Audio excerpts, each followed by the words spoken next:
Hello बच्चों, आज मैं आप लोगों को क्लास 10th की जो आपकी लेटेस्ट एडिशन की आर डी शर्मा की बुक है ना मैथ्स की, उसमें चैप्टर नंबर 1 में मैं आप लोगों को एक्सरसाइज 1.3 कराने वाली हूँ। जैसे कि आप लोगों को पता ही होगा कि हमने जो इसके पीछे के एग्जांपल्स थे 1.3 के पहले के, वो हम ऑलरेडी कर चुके हैं। चैनल पे वीडियो अपलोड है, आप वहाँ से कर सकते हैं। मैंने आप लोगों को बोला था कि इस बार मैं आप लोगों को पहले एग्जाम्पल कराऊंगी और उसके बाद एक्सरसाइज कराऊंगी, ताकि हम पूरी आर डी शर्मा की बुक को कवर कर सकें, है ना। तो चलिए आज बारी है एक्सरसाइज की। इसके साथ साथ आप लोगों को पता है कि एक ही आर डी शर्मा की आपके पास एक और बुक है जो एमसीक्यू बेस्ड है, इसमें केस स्टडी के क्वेश्चंस भी हैं। तो इसकी वीडियोस भी आपको चैनल पे मिल जाएंगी। चैनल को आप सब्सक्राइब कर लीजिए, बेल आइकन ऑन कर लीजिए, ताकि सारी वीडियोस की नोटिफिकेशन मिल जाए और आपकी प्रैक्टिस अच्छे से हो जाए क्लास 10th की। ठीक है, चलिए जल्दी से आते हैं हम अपने एक्सरसाइज 1.3 पर। यहाँ आपसे क्या कह रहे हैं, express each of the following integer as a product of its prime factors.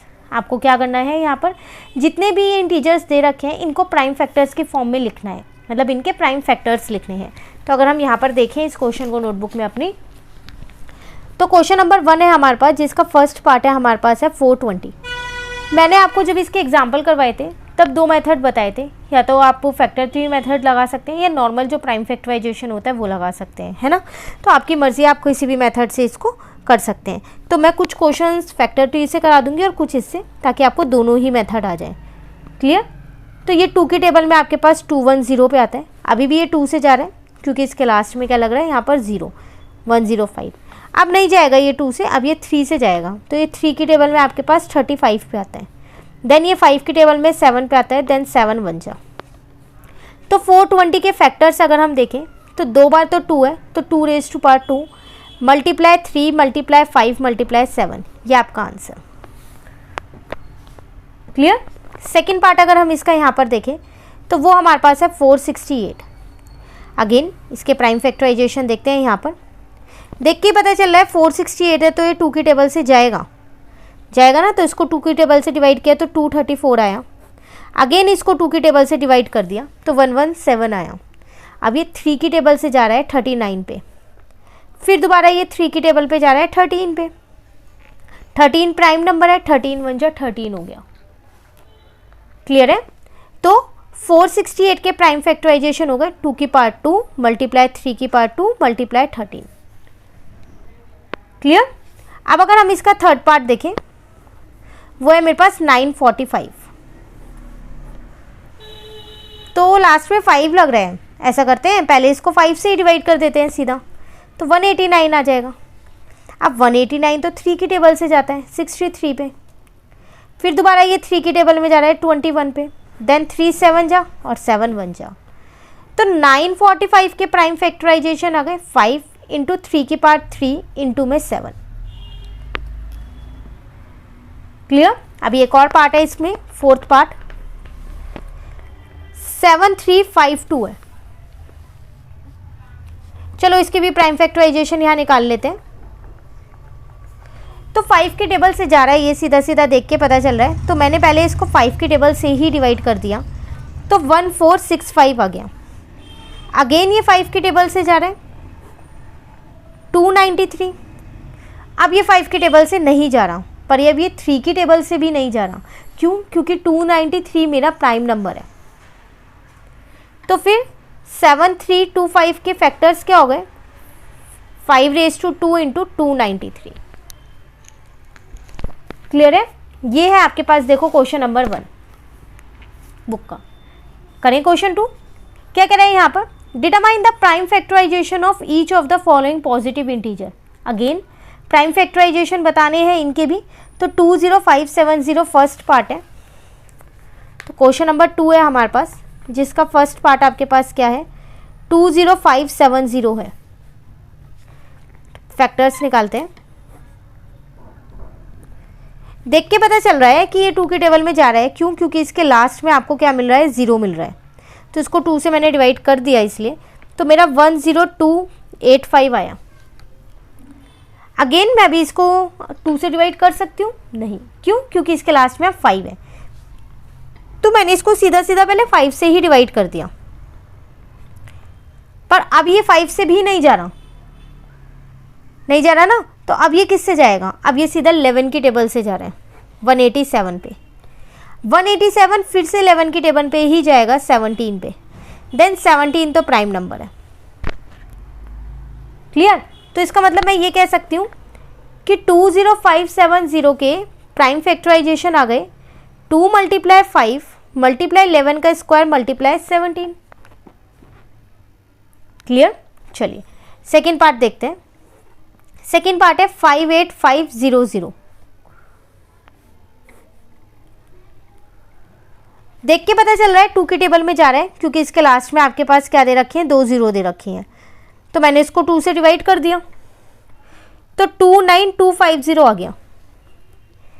एक बार और 2 से अभी डिवाइड कर सकती हूँ मैं इसको, तो मेरे पास 14625 आ जाएगा। अभी 2 की टेबल से नहीं जाएगा, 5 की टेबल से जाएगा 2925। अब ये एक बार और 5 की टेबल से जा रहा है 585। अभी भी ये 5 की टेबल से डिवाइड हो रहा है 117। अब 117 नहीं आता है 5 की टेबल में, अब ये किसकी टेबल में आता है वो देखना पड़ेगा, है ना। तो ये 3 की टेबल में आता है आपके पास 39 पे। अगेन ये 3 की टेबल में आता है आप पे 13 पे, 13 प्राइम नंबर है। इसका मतलब अगर मैं 58500 के प्राइम फैक्टराइजेशन देखूं तो 2 है, 5 है, 3 है, इनटू में 13 है। ये इसके हैं prime factorization. Clear second part? अभी एक और पार्ट है, उसको भी कर लेते हैं।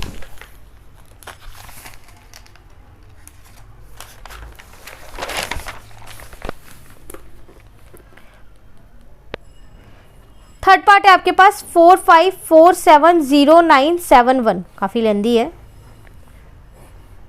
तो 45470971। सबसे पहली बात तो ये देखना पड़ेगा कि किसकी टेबल में जाता है, क्योंकि नंबर बहुत बड़ा है यहाँ पर और इसके लास्ट में इवन नंबर नहीं है, तो किसी ऑड की टेबल में ही जाएगा। तो ये 7 की टेबल से जा रहा है 64955858। देखो मैंने आप लोगों को कुछ डिविजिबिलिटी रूल्स करा रखे हैं, उसकी वीडियो चैनल पे अपलोड है, आप वहाँ से करना ताकि आपको पता चल जाए कि कौन सा नंबर किस टेबल में आता है। ठीक है।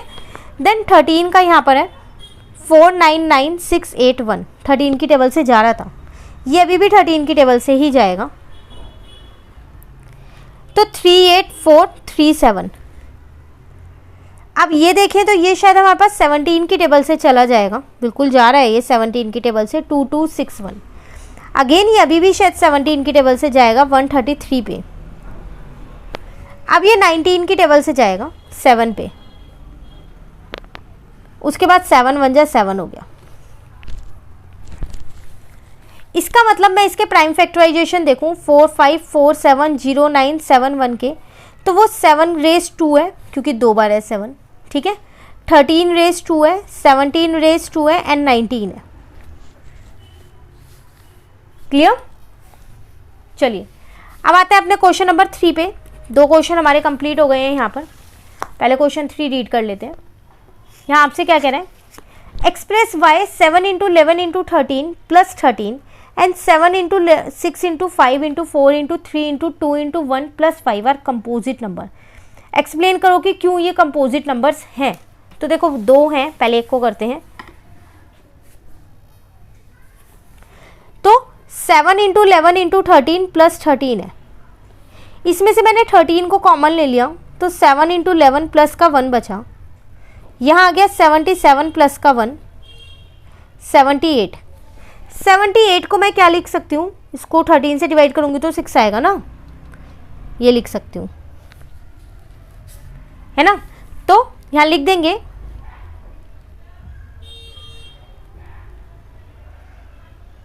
The given expression has 13 and 6 as its factors. Therefore, it is a composite number. क्योंकि कंपोजिट नंबर ही तो वो नंबर होते हैं जिनके 2 से ज़्यादा फैक्टर्स होते हैं, है ना। तो ये कंपोजिट नंबर है। इसी के साथ आपको एक और दे रखा था 7 × 6 × 5 × 4 × 3 × 2 × 1 प्लस का 5, ये था। यहाँ से मैं 5 को कॉमन ले लेती हूँ, तो 7 × 6 × 4 × 3 × 2 × 1 प्लस का 1 आप पे बचेगा, है ना। तो ये 5 ऐसे ही रहने दिया। अगर मैं इनको इंटू करती हूँ तो 7 इंटू 6 अगर आप करेंगे तो 42 आ जाएगा, और 4 इंटू 3 आपके पास 12 हो जाएगा, और उसमें आप फिर 2 से इंटू कर देंगे तो ये 1008 प्लस का 1 आएगा। तो 5 इंटू में 1009 आ गया। सेम स्टेटमेंट यहाँ लिख देंगे, the given expression has 5 and 1009 as its factors, therefore it is a composite number। Clear question 3। चलिए आते हैं क्वेश्चन नंबर 4 पे। Explain why 3 into 5 into 7 plus 7 is a composite number. Same question है, सिर्फ digits को चेंज कर दिया है और कुछ भी नहीं किया है। क्वेश्चन नंबर 4 यहाँ देखते हैं।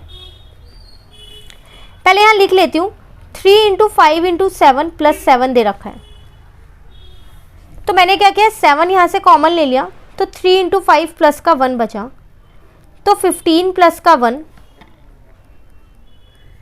तो 7 इंटू 2, 2 2 जा 4 2 जा 8 2 जा 16, 2 रेज टू पावर 4 आ रही है यहाँ, है ना। तो हम यहाँ लिख सकते हैं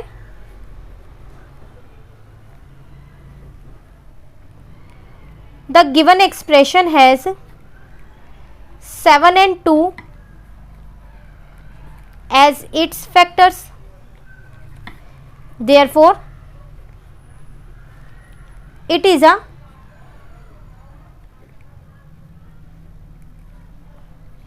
composite number। Clear question 4। चलिए अब आते हैं अपने क्वेश्चन 5 पे, लास्ट, देन हमारी exercise complete. Check whether 6 raise to n can end with the digit 0 for any natural number n। NCERT का क्वेश्चन है, हमने एनसीईआरटी में इस क्वेश्चन को कर रखा है।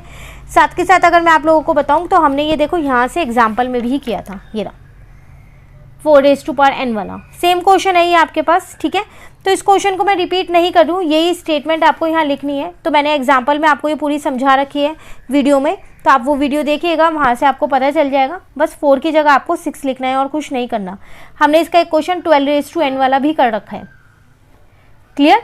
तो सब जने करिएगा ज़रूर, कहीं भी दिक्कत लगे कमेंट करके बता दीजिएगा, नेक्स्ट क्लास में आपको ये वाला क्वेश्चन भी करा दूंगी। तो इसी के साथ आपकी एक्सरसाइज 1.3 यहाँ पर कंप्लीट होती है। नेक्स्ट क्लास में मैं आपको एक्सरसाइज 1.4 कराने वाली हूँ, प्लस जो इसके आगे के एग्जाम्पल्स हैं, जो ये वाले एग्जाम्पल्स रह गए हैं, इन एग्जाम्पल्स को कराने वाली हूँ। तो मिलते हैं फिर नेक्स्ट क्लास में, तब तक के लिए bye bye, thank you, have a nice day.